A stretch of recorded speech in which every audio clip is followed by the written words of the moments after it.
Hey YouTube, this is today's Cyberpunk news. A couple of things I want to talk about in regards to technology and stuff that interests me is a young guy in Toronto area was arrested with regards to 500 million accounts being hacked in Yahoo. This hack occurred in 2014. I want to talk a little bit about that, and I also want to talk about what happened in Montreal. There was a snowstorm overnight, and it's been snowing steadily since March 14th, yesterday during the day, and I could tell you there was snow piles that people were shoveling, possibly 3.5 feet high. The issue that happened as a result of that is on the highway in Montreal, people were stranded in their cars without any information from the city. So that was a poor result on the part of the city. There's all kinds of road conditions uh, as with regards to weather as well as construction. The city should be able to relate to the drivers on the roads, their roads, that what's going on and how long they may have to wait, and exactly why the situation is with regards to clearing the snow and ensuring they can get driving safely. So in 2017, I think there should be a way, if not radio, by news networks, that they could check it out on one of the local news on the website or application. And that could have been done in with the technology we have. There should have been better coordination on their part. So back to this guy, which I really wanted to talk about, who was accused, and actually he was arrested in connection with these hacks. His name is Baratov, Karim Baratov, and he was from Ancaster, Ontario. His name seems somewhat Slavic. He's in fact part Kazakhstanian. He's a Kazakh Canadian. He's a Canadian Kazakh, and there's other. I can remember two other Kazakhs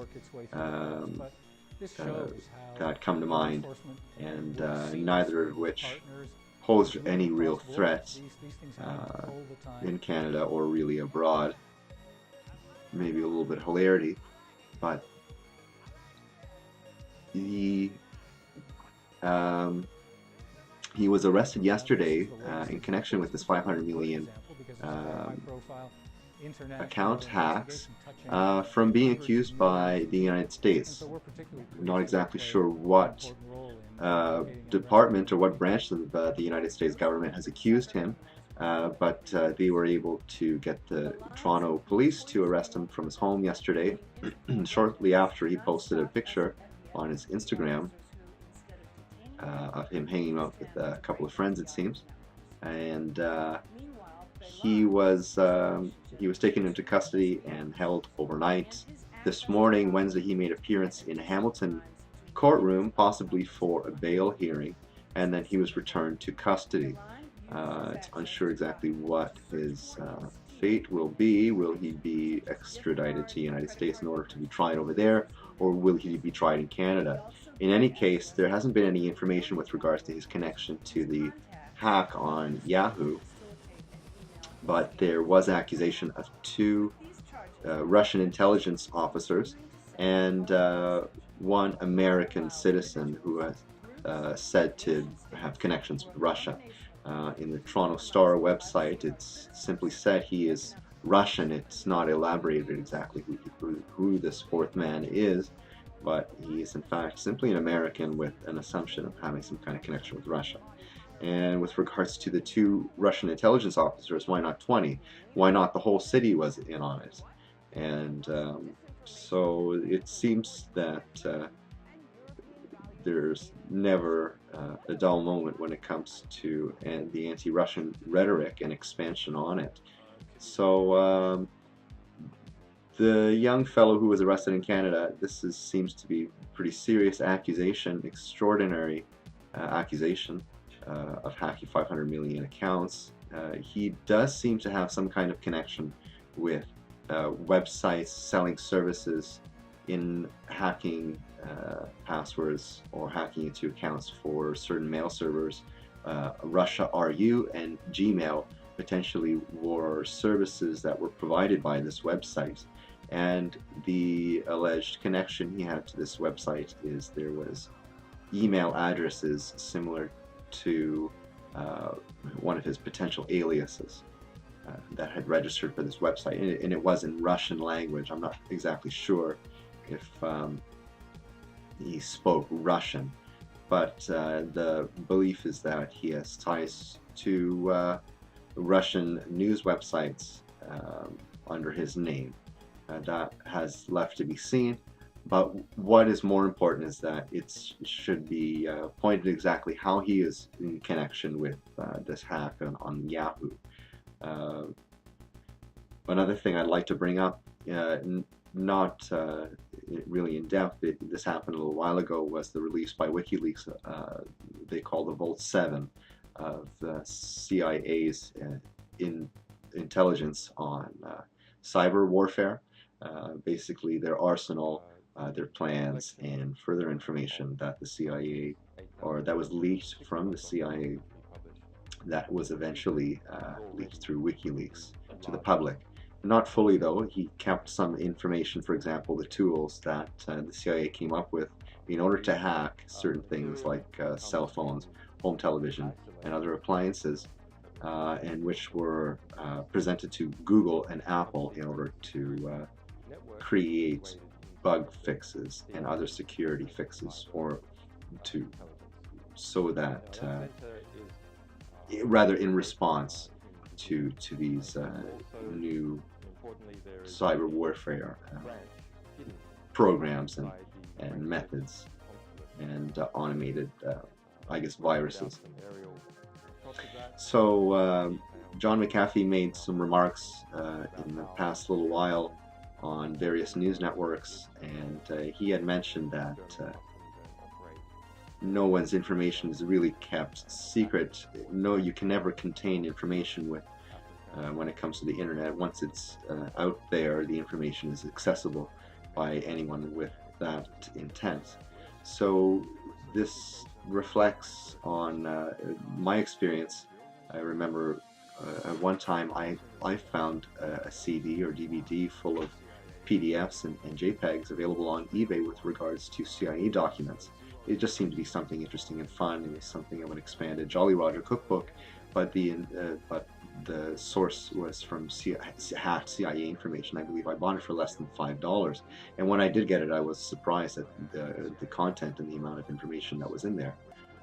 Again, their tactics were very archaic, I suppose, but it tried to integrate their archaic, already in use methods into what was being developed in the consumer market, utilizing all possible methods. It was basically the idea behind it, and John McAfee himself pointed out that eventually, not too long from now, CD or DVD or file would be released of all this information and available to any teenager for $100 or so on the darknet, whenever the darknet is. I still have, next video I suppose I'll do some research on that, I promise. So for that information to for the CIA to assume that this couldn't possibly be used against them, that was a little bit foolish. But in any regard, it's not exactly all of the information maybe they didn't create all this content. Maybe it's just a collection of information they themselves sourced out. So against some of their tactics, and it was mentioned that they have a operations center in Germany where their methods are to infiltrate certain computers using a USB stick, or directly physically get into a network in order to get the information or get a connection to that computer or network of computers, which does seem to be rather archaic. Still an older type of method, but integrating it in order to use, I don't know, some type of net bus, it seems, which itself, I remember doing that type of thing in the early 90s. Um, so back to the breaking news about this young kid. Let's talk a little bit about him and find out a little bit more about him. He's 22 years old, and when he was 14, he started making a great deal of money, and attributes that to being suspended and later expelled from school, and which gave him a great deal of time to start hacking. It just seemed like a hobby he would be doing anyway. Like being expelled was just a funny joke he had said in an interview.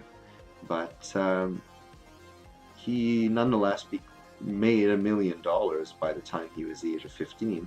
And he seemingly was not talking about where he was getting his money from. He had a lot of friends who he would treat very royally. He'd take them out and spend money and buy them things, and they didn't really necessarily ask him any questions, and they all seemed to say that he was a very decent fellow. Nonetheless, he potentially has some connections with hacking, being a hacker for hire, and that should be investigated. But also further, how is it that he's connected to Russians, and how are the group of people accused connected with this hack on Yahoo, when given that the United States seems to be the leading country in the world when it comes to cyber warfare. The future of warfare will be cyber warfare, and that is essentially what will dictate the victors of war. So it is a very important thing to analyze, and given that we're seeing a lot of it with Trump talking about Obama putting wiretaps in his office or whatever, or accusing the DNC of either hacking or whatnot, computers hiding information with their servers or whatever. It's something that really needs to be discussed openly, especially because it can be very much intimidating for the larger population who isn't aware or fully understanding of what's going on. And you don't really need a full understanding to understand why you need to have a password on your computer. Yet McAfee himself, like he said, no information is really kept secret. Once it's out there and available for someone with that type of intent. And he says if anyone's interested, they should try and hack him. That's why he put some of his information and phone number out there in order to keep on his toes from cyber attacks. And I think everyone should understand what exactly a cyber attack can entail. I think that's about all I really wanted to talk about that topic. Well, that's Cyberpunk news for today. Thanks for watching. Have a good day.